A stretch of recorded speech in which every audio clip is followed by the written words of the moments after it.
Hello, beloved. It's me, James, and it is time for sacred reading. If you're new to sacred reading, I periodically give instructions, so today's one of those periodic instruction days. Sacred reading is based on the belief that when we read a sacred text, it can speak to us in fresh ways, speak into our lives, maybe through a word, an image, or a phrase that arises in us as we listen to the text. So believing that, we read a text. Generally, I recommend reading it aloud. We have gotten very used to reading things in our head and not reading aloud, which, works when you're just trying to skim information. But when you're trying to listen deeply, the more you can fully engage yourself in the listening, the more you're likely to hear what the text might be saying. So by reading it aloud, you're engaging your vocal cords, your support from your diaphragm, your lungs. The vibration is being heard in your ears. The text is speaking to you in ways that perhaps bring out something more, and you're less likely to miss parts. Now, when I do sacred reading on my own, I read it aloud 3 times. When we do it together in this format, in order to keep the time together a little bit shorter, I only read it aloud once. You listen, image, word, phrase that rises in you. Maybe a question arises in you from it. Maybe that word will be encouragement. It will be calling you out because you weren't paying attention to something in your life that you're reminded of. Lots of different things can happen when you're doing sacred reading. Sometimes when you don't have the words to ask God a question or speak in prayer, the reading will actually open you up to something you might say. So these words, that's what we do in sacred reading.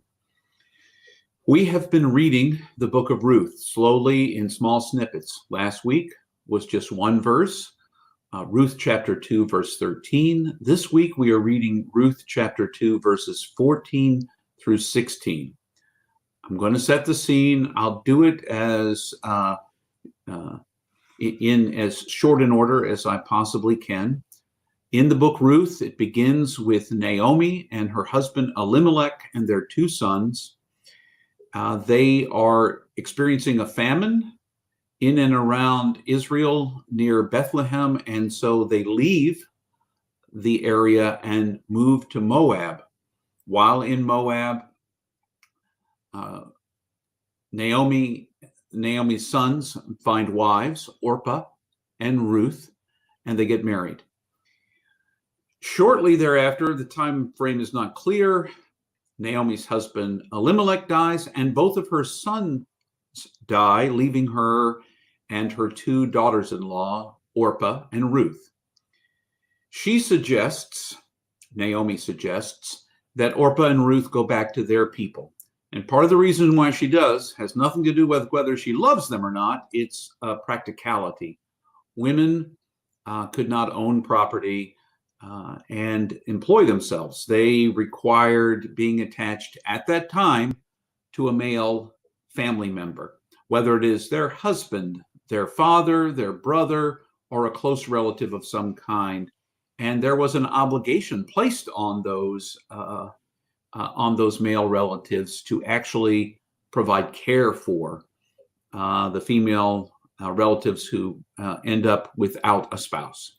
So that is what the case is. So Naomi sends Ruth and Orpah back. Orpah reluctantly agrees to go back. Ruth will not leave Naomi. So together they travel back to Israel, to Bethlehem. And when they come back, in order to feed themselves, Ruth goes and works in local fields. Part of the law was that the poor could be allowed to glean in fields.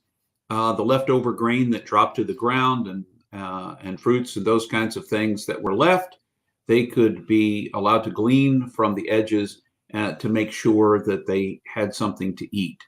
So there was a way to protect the poor, those folks who found themselves too poor to sustain themselves.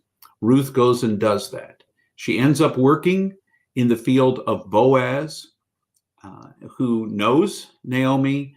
Boaz instructs his workers to not bother her, to let her gather from the field, and even tells Ruth that she is welcome to drink from the pitchers of water that are brought out there for the workers. So feel free to drink from that water. And so we pick up more or less there. In Boaz's field, Ruth is gleaning during the day. So here we are, beginning chapter 2, verse 14. When noontime arrived, Boaz said to Ruth, "Come here and share my bread and dip some of it in the wine." Ruth sat with the rest of the workers while Boaz prepared a bowl of roasted barley as a snack. She ate until she was no longer hungry and still had some left over. Then she got up to continue her gathering. Boaz ordered the binders, "Let her pick from among the bundles you have gathered and do not hinder her.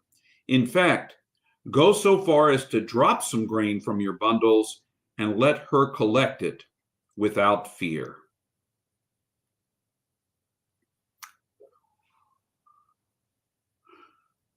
You're certainly welcome to stop the video at this point and to do your own reflection, pick up where we left off, read it yourself in your own version if you want to, and figure out what it might say to you. But I'm going to share with you what I hear in this passage.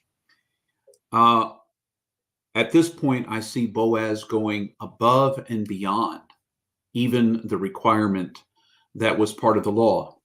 The law, actually, it was his obligation as a field owner to allow people to glean.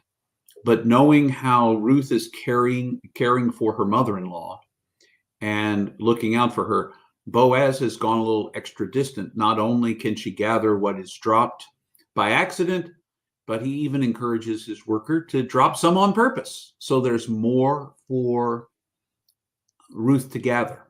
So there'll be enough for her to take home and make sure that Naomi eats. So we see in this kind of a generosity, going above and beyond the law to do what is best for this young woman, Ruth, and her mother-in-law, Naomi. Oftentimes we speak about going to the letter of the law, doing the very minimum that's required. Heck, if you look at the Ten Commandments, they really are laws about the very minimum that you should expect in society. The very minimum you should do is these things. But obviously, there is a hope that will inspire us to go beyond the bare minimum. And this is a case where Boaz has gone beyond the bare minimum so that he can provide for Naomi and Ruth.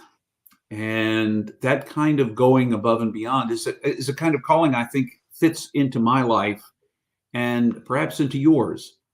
The call to go above and beyond, not just to do the minimum, to do the best that we are capable of doing in the moment we're capable of doing it. Sometimes that might be the bare minimum. Sometimes that's the bare minimum. But when we can do more, I see in Boaz an inspiration. He in part's inspired, I think, by Ruth and Ruth's care for her mother-in-law, something she was not required by law to do.